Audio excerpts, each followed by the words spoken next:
जनाब अयाज अमीर अपने कालम मजीद पशेमानी कितनी लेनी है में लिखते हैं, क्या क्या कहानियां हमें सुनाई जा रही थी।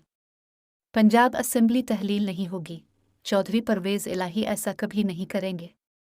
ये प्रोपेगंडा भी पूरे जोरों पर था कि चौधरी परवेज़ इलाही पंजाब असेंबली से एतमाद का वोट नहीं ले सकेंगे। आसिफ अली जरदारी खेल उलट कर देंगे। चौधरी शुजात हुसैन नवीद सुनार है थे कि पंजाब असेंबली हर हालत में कायम रहेगी। जितनी ज़बानें इतने ख्याली पुलाव, अब सब कुछ धुरे का धुरा रह गया है।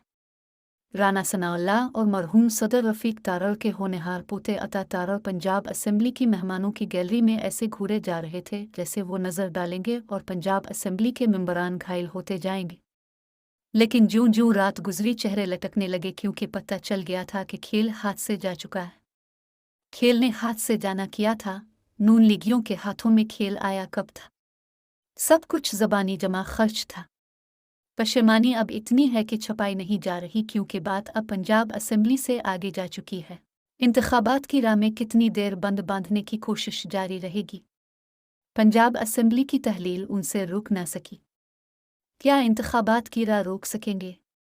ये भी देखिए कि न्यूट्रल होने के दावे तो बहुत किए गए, लेकिन चौधरी परवेज़ इलाही को बात समझाने की खातिर 2 बार रावलपिंडी बुलाया गया और यार दोस्तों ने कहना शुरू कर दिया कि यह भी कभी हो सकता है कि इशारा रावलपिंडी से आए और गुजरात के चौधरी इशारे का मफहूम ना समझ सकी।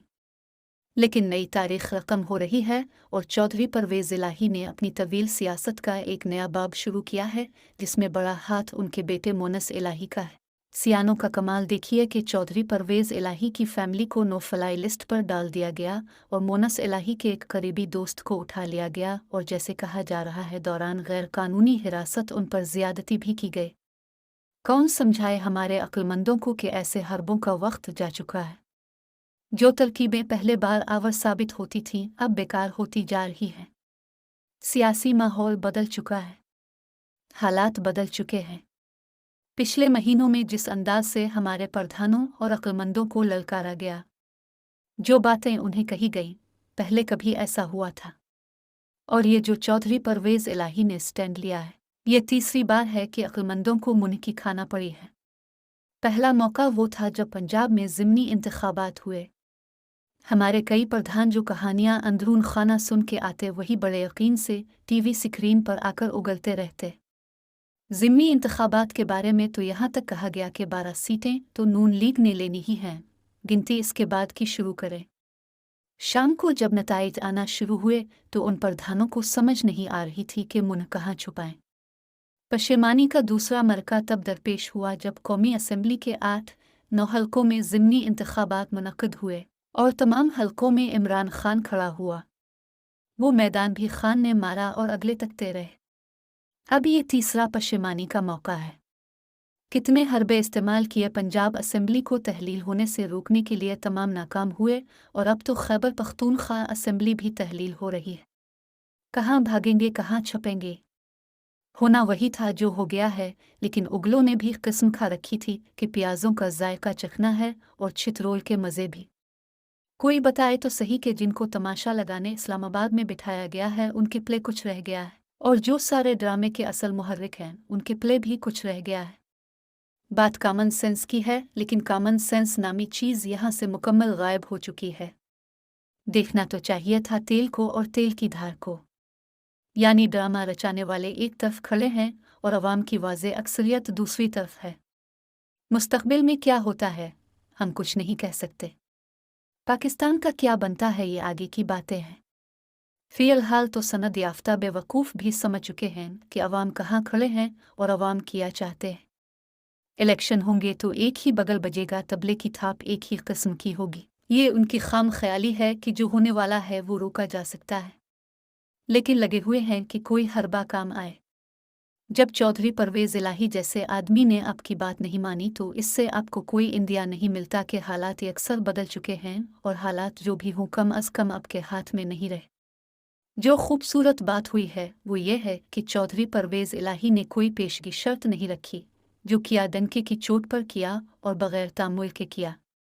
मीडिया में क्या आ रहा था कि काफ लीग इतनी सीटें मांग रही है वगैरह वगैरह।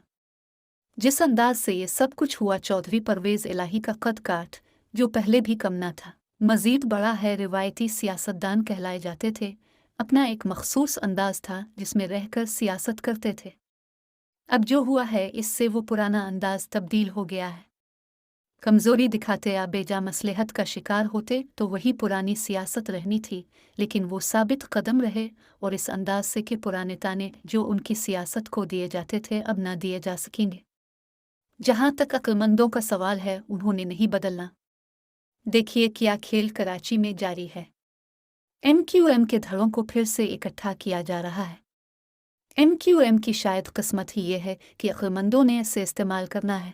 जनरल ज़ियाउल हक के ज़माने में जब इस जमात की दाग बैल डाली गई तो इस मश्क का मकसद पीपल्स पार्टी का मुकाबला था। पीपल्स पार्टी का जोर सिंध के देही इलाकों में था और MQM का वजूद शहरों में था। यानी PPP को जिच पहुंचाने के लिए कराची और हैदराबाद को सिंध के देही इलाकों के खिलाफ खड़ा किया गया। अब MQM को इकट्ठा करने का मकसद ये है कि कराची में MQM को PTI के खिलाफ इस्तेमाल किया जाए। हमारे सियासी इंजीनियरों की कोई तरकीब कामयाब नहीं हुई। मुल्क की जो हालत हो चुकी है इसमें सियासी इंजीनियरिंग का भी बड़ा हाथ है। होना तो ये चाहिए था कि इतनी नाकामियों के बाद कुछ सबक सीखा जाता और उन हरबों से हर बात सोचने वाले बाज आ जाते। लेकिन पुरानी आदत इतनी जल्दी कहाँ बदलती है। वो क्या इस्तिलाह है, नविश्ता दीवार, यानी जो दीवार पे लिखा हुआ है साफ वाज़े है। इंतखाबात से कोई रान फरार नहीं, कराने ही पड़ेंगे। और मुतबादिल भी क्या है। कितने शोशे छोड़े गए, कभी ये कि इमरान खान नाअहल हो जाएगा, कभी तो शाह खाना, कभी कुछ और। किसी की ज़ात से ये बात आगे निकल चुकी है क्योंकि कौम की भारी अक्सरियत एक तरफ खड़ी है और उसकी पुकार भी एक है। कौम की आवाज़ को कैसे दबाया जा सकता है? कुछ करने की सलाहियत होती तो मुल्क के हालात इतने ना बिगड़ते, लेकिन जो कुछ उन 8 माह में हुआ है इसकी नज़ीर हमारी तूफ़ानों से भरी तारीख में नहीं मिलती। जो कुछ हुआ नागहानी हुआ। किसको खबर थी कि अपने ये सब करना है? और फिर जब अपने ये कारनामा कर दिया, किसको पेश की खबर थी कि नताइज मुल्क की तबाही की शक्ल में उभरेंगे? सियासत को अपना रुख मुतय्यन करने दें। आपकी रहनुमाई बहुत हो चुकी और उसके नताइज भी कौम ने देख लिए।